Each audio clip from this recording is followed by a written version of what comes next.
Well, I'm lost for words. Bugonia 2025. Yorgos Lanthimos. Yeah, so... Who I love. Yeah. Love his films. Love. There's Poor a lot Things, to digest here. amazing. Lobster, amazing. Dogtooth, amazing. So I had to see Bugonia, obviously. Yeah. Do you want to... Well, where do you... I don't know where to start with this film. Yeah. It's weird. Where It's do you unusual. start with this It's film? different. It's crazy. It's slow, but also mental. And I really, really enjoyed it. Emma Stone, 5 out of 5. Plemons, 5 out of 5. Just nuts. Dialogue-driven film, drama, but a little bit satire, comedy, but not comedy. It's dark humor kind of thing. It's weird. Yeah, I don't often get like quite lost for words, but it is a good thing. So an awful lot happens but don't. Yeah. and there's a lot going on but not. Yeah. It's amazingly directed. It's a really well directed piece. At the heart, it is like a drama because of the way it is presented, but there's so much more to it. I really liked it. I really loved it. And it's a film that I will think about for a while, which I think is a sign of a good film. There's a lot to digest. You know, it'll play on my mind. There's a lot to unpack. It's very relevant. It's got a lot of political points, as with all of his films, humanity, to be honest. Politics, evolution, science, Consumerism and conspiracy everything. theories. You know, Yeah, greed. There's just... It's corporation, corruption. And it pokes fun at a lot of tin things. hat. Yeah, the tin hat. But, you know, it's like, who's the liar? Who's the conspiracist? Who's telling the truth? Everybody's wrong and everybody's right all at the same time. It's got an amazing style of how it's shot. The cinematography is really good. It's simple but effective. Editing is smooth. It's got some interesting soundtrack actually, which really does it justice. Punchy soundtrack, like, very dramatic soundtrack for what you see on screen. As I've mentioned, masterfully directed, and so performances were fantastic. Emma Stone works well with him because Poor Things was a great collaboration. Seeing her produce this with him, and they did Kinds of Kindness, which I haven't actually watched properly yet. I had that on this. You haven't seen The Lobster, but that's another masterpiece. But Poor Things is one of my favourite films. It's so good. If you like Poor Things, this might work. But I will say, I love it and it's good, but it's quirky, it's unique, it's different. I don't even know how to label this. So I would tread carefully. I don't think it's for everyone. And there has been some good positive reviews, which is great. But it is a lot of positive. It's not a mainstream film. I mean, I could tell how it's in our cinema. It's in a small screen at the back. It wasn't a massive audience. I don't think a lot of people... It's not like I won't get it, but it's not a stereotypical film. It's really not a stereotypical movie. By the end of the film, it just leaves you with, like, you're not entirely sure what you've just watched. And you need to think about it for a minute. I won't go into spoilers. I won't do that. But I did see some things coming. I did.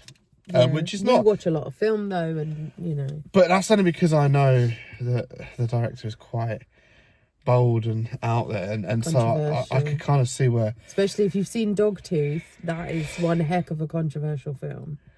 And I did see elements of Dogtooth. I was about to say, I did see it. It's different, but not. It's interesting because, like, they are quite different scale films, but at the same time...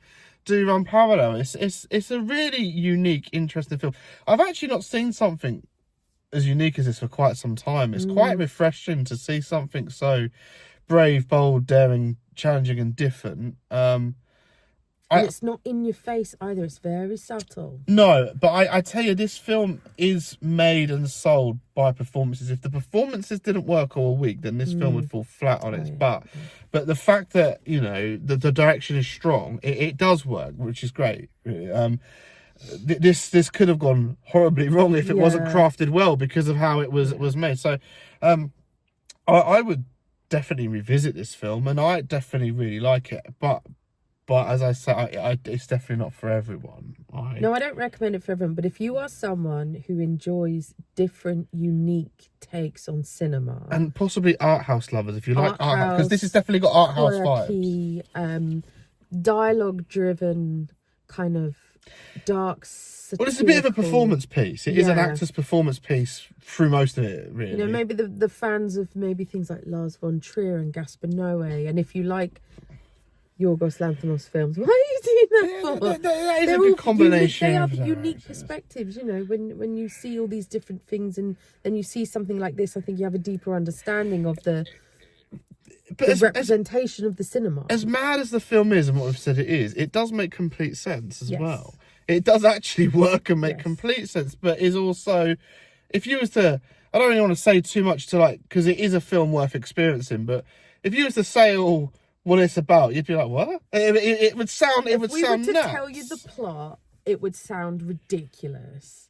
But if you were to sit and watch this film, you would understand everything. I mean, to sum it up, there are two I can sum it up. supposedly conspiracy theorists who kidnapped their Two nutters. He's boss because Kidnap a CEO. suspect that they are an alien, and Yes. he wants the world to be put right because aliens are holding us to ransom. He thinks they're going to destroy the planet and he has to save the world. It is actually based on a previous film, a Korean film. Save the Green Planet. Yes. South Korean genre-defying film, apparently, which I need to watch. But I mean, it was a good film. Again, what I would say is it's not a film that necessarily has to be seen at the cinema. It's not a big cinematic masterpiece. This film is one of those where you could easily enjoy and get the same out of it from your own home on physical media or streaming, however you're going to consume it. So it's not like, I don't want to say you have to rush to the cinema to see it. It's definitely worth checking out, but it's not like a big screen cinematic experience. But I'm glad I saw it. It's very high up of this year's releases to me. I think of it that high. It's going to be a high star rating on Letterboxd, and it's going to be high in my 2025 releases. He keeps knocking great films out the park, really. And you need to watch The Lobster with me. He's not seen The Lobster. It's great. Emma Stone did give me Sigourney Weaver, Ripley vibes from Alien 3 with a shaved head, which she did. Yeah, she looked a bit like her, and it really did give me presence, Alien 3 vibes. There is a lot of periods where this film's quite smooth sailing, but then there is a few gut punch moments where it is some pretty hard, like visceral, kind of nasty little, I think, over the top. But a film like this is when it's not in your face constantly. When something happens where there's a bit of gore and injury, then it is a proper gut punch. It hits you harder because of it's not overdone. A film that overdoes it, you get desensitized throughout that production, that experience. Whereas this film, when it hits home on and off, it hits hard, which is again another way it was well crafted, set up and edited.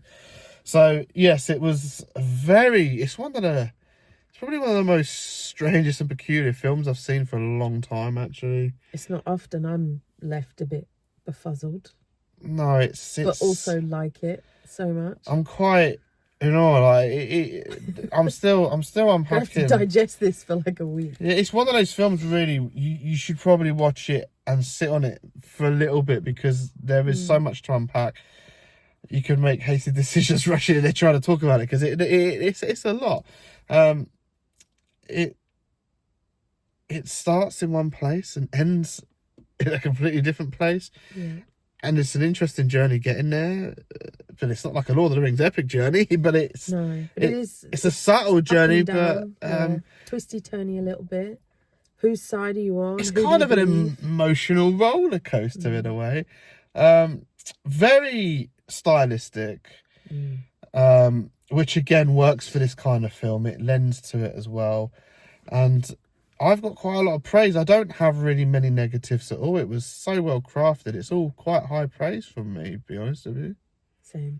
Yeah, it's one of the best of 2025. Told you it was a good one. For me, anyway. I again, I saw the trailer and immediately knew I was going to love this weird film. It's definitely not a mainstream film, but if you're into something a bit different, refreshing, quirky, and art house, then however you seek it out.